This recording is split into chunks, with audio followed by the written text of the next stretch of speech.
Señora vicepresidente, en esta convocatoria, esta autoconvocatoria, puesto que usted comparece a petición propia, pero en cumplimiento de la norma que ha acordado así que la rendición de cuentas de la ejecución de los fondos europeos se haga en esta comisión. En esta comparecencia suya, digo, pues se muestra usted aún peor que en la comparecencia anterior. Usted se supera siempre a la baja. Y a mí me recuerda aquí a un personaje de una novela de Camilo José Cela, El tobogán de hambrientos. Un personaje que es doña Belén Trainera, que era la patrona de una pensión que en la posguerra, llegada la hora del almuerzo, en lugar de hacer la comida para los huéspedes de la pensión, les convidaba a un vasito de vino y unas aceitunas y se le olvidaba preparar la comida. Usted me recuerda a este personaje porque usted, de nuevo, en la primera parte de su intervención,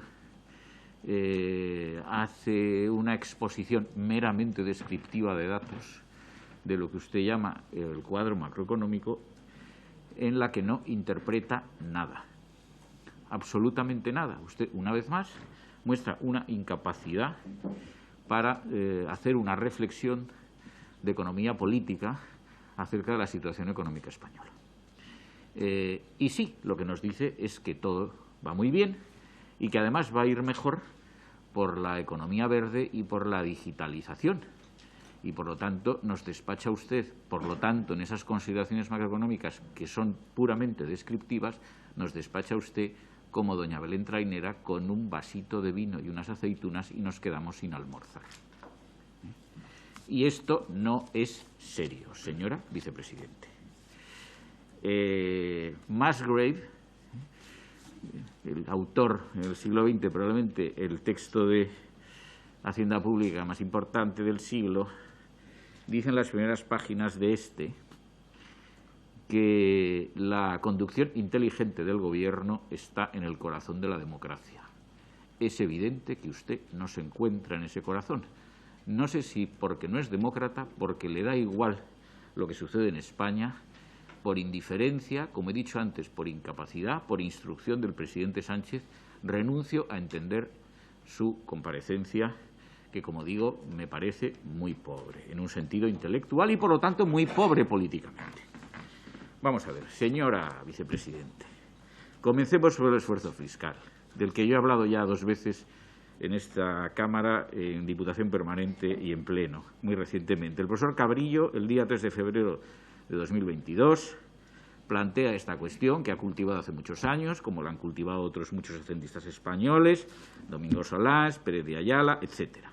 Subraya una vez más Cabrillo cuán alto es el esfuerzo fiscal en España, muy superior al de Alemania, un 50% superior al de Alemania, superior al del Reino Unido, al de Francia incluso, junto con Dinamarca, el Estado europeo que tiene un esfuerzo fiscal superior, por no variar sobre el de los países escandinavos, Suecia, Finlandia, que tanto les gustan a ustedes, los socialistas, como admiradores que son de la socialdemocracia nórdica. Bien, en términos homogéneos, el esfuerzo fiscal de Alemania es a día de hoy del 10,49, el de España el 15,13. Cabrillo se pregunta, y yo con él, ¿cómo es posible que usted, la ministra de Hacienda, nunca hable del esfuerzo fiscal? ¿Cómo es posible que este índice no sea objeto de reflexión por parte de ustedes? Porque dice Cabrillo, y yo creo que tiene razón, aunque habría que modular quizás sus afirmaciones, dice que en todo caso la ignorancia de este índice es contraria al concepto de progresividad fiscal, que es un concepto objeto de proclamación de un principio constitucional en materia económica, artículo 31.1 de la Constitución, que dice que el sistema tributario debe ser justo e inspirado en los principios de igualdad y progresividad. Pues bien, a ustedes esto no les importa, es decir, no les importa en definitiva el esfuerzo de los españoles con arreglo, por lo tanto, a su bienestar en relación con la carga tributaria que soporta. Pero es que además el incremento del esfuerzo fiscal coincide con el decremento del PIB. Un dislate. A menor crecimiento económico, mayor esfuerzo fiscal. ¿Usted puede explicar esto? Sin que los españoles se interroguen acerca del maltrato que sufren de las autoridades. Por cierto, esta política es coincidente con la que practicaba el señor Rajoy entre 2009 y 2014, con una crisis ya desatada. Pues, en fin, observamos cómo efectivamente con un decremento del PIB se iba incrementando al tiempo el esfuerzo fiscal. Y lo propio ha hecho en la situación presente desde 2019 el presidente Sánchez, de cuyo gobierno usted es vicepresidenta primera. Bien, un aumento de la presión fiscal en 2009, utilizando de nuevo índices homogéneos, 0,3050, en 2014 0,3460, con un PIB decreciente. Luego solamente es posible por un incremento de la recaudación. Lo que a una población más o menos constante durante esos 5 años corrobora el aumento del esfuerzo fiscal. Y hasta un 43% nos anuncia de presión fiscal en homogeneidad, con un índice actual del 35,20 en 2018, no actualmente en 2018, hasta un 43% nos anuncia ese documento de su gobierno llamado Documento España 2050. Luego ustedes no se reprimen, ¿eh? La cosa sigue, no hay ningún tipo de reflexión sobre esta cuestión. Ítem más. ¿Y qué nos dice usted del déficit público? Nos dice usted que se va a reducir. Muy bien. Nos dice usted que se va a reducir, pero el déficit público que ya vimos también en ese periodo 2009-2014 con Rajoy, decreció, sí, es cierto, pasó de un 11,28 a un 5,9, lo que significaba necesariamente, de nuevo, volviendo a la reflexión anterior, que solamente se explicaba por mayores ingresos y no por una reducción del gasto. En el caso del presidente Sánchez, un gasto disparatado y disparado a partir de 2020, en la circunstancia que todos sabemos extraordinaria, pero disparado, lo que explica el paso de un déficit del 2,87 en 2019 al 10,95 en 2020, con un aumento de la presión fiscal y un PIB dramáticamente decreciente.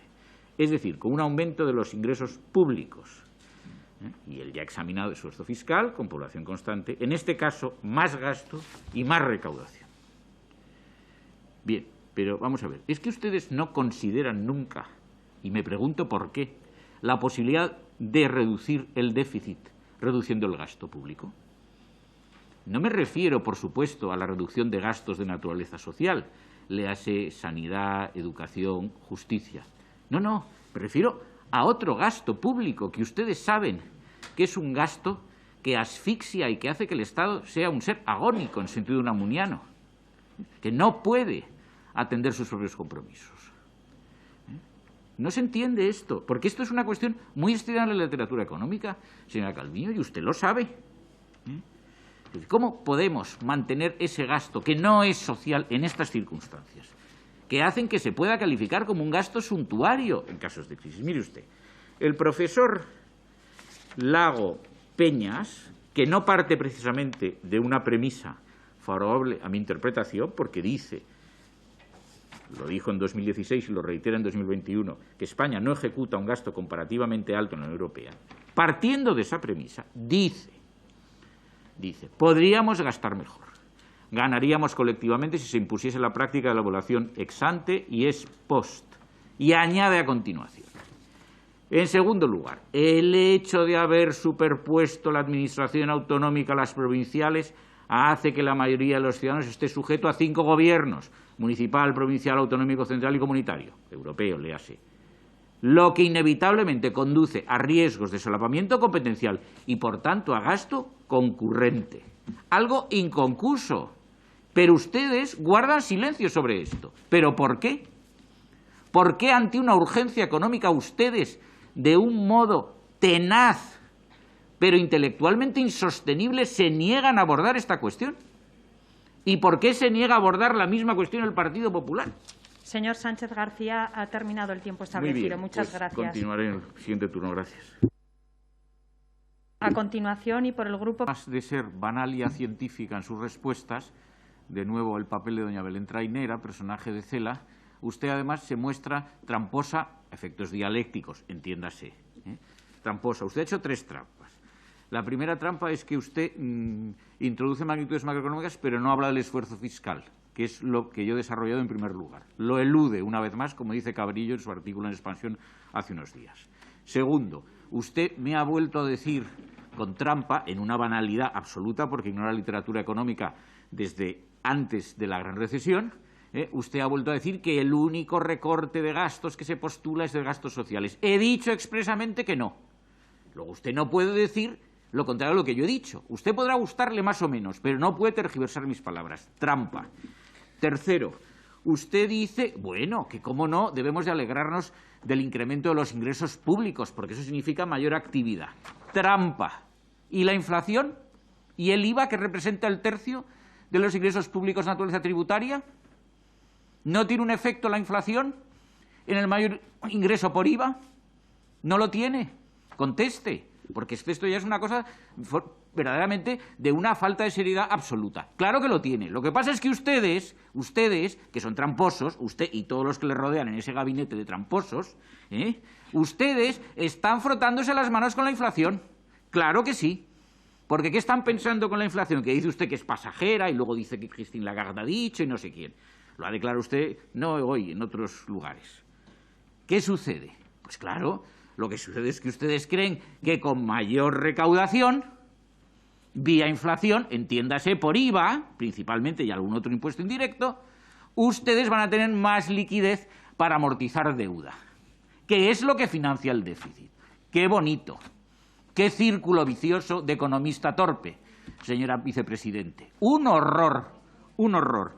No voy a hablar de la deuda pública, no tengo tiempo. Me referiré, ya lo hice en su comparecencia, me referiré a los fondos. Vamos a ver, señora vicepresidente, las pymes españolas no están recibiendo los fondos con arreglo a lo que esperaban. El 86%, según comunicación de los gestores administrativos de los pequeños y medianos empresarios, consideran que estas asignaciones no son para ellos. De lo que ustedes habían previsto para el ejercicio, en fin, con arreglo a los presupuestos de 2021, no se ha ejecutado prácticamente nada. Por lo tanto, verdaderamente es un fracaso terrible. Además, señora vicepresidenta y señora ministra, los PERTES. Vamos a ver, el PERTE del turismo no sabemos. El PERTE del vehículo eléctrico y conectado, lanzado el día 13 de julio de 2021, todavía Sánchez sin García, una sola convocatoria. Ha terminado el tiempo establecido. El PERTE aeroespacial, medio año en estudio. El PERTE del español es lo más urgente, ¿cree usted? El PERTE agroalimentario Señor en periodo Sánchez electoral. García, le ruego que concluya, porque Concluyo. ha terminado el tiempo establecido. Concluyo de Tiene verdad. que concluir ya. Concluyo Gracias. de verdad. Asignaciones pintorescas de fondos, segundas jornadas de feminismo sindicalista. Señor en el centro de una Sánchez sociedad. García, su tiempo ha concluido.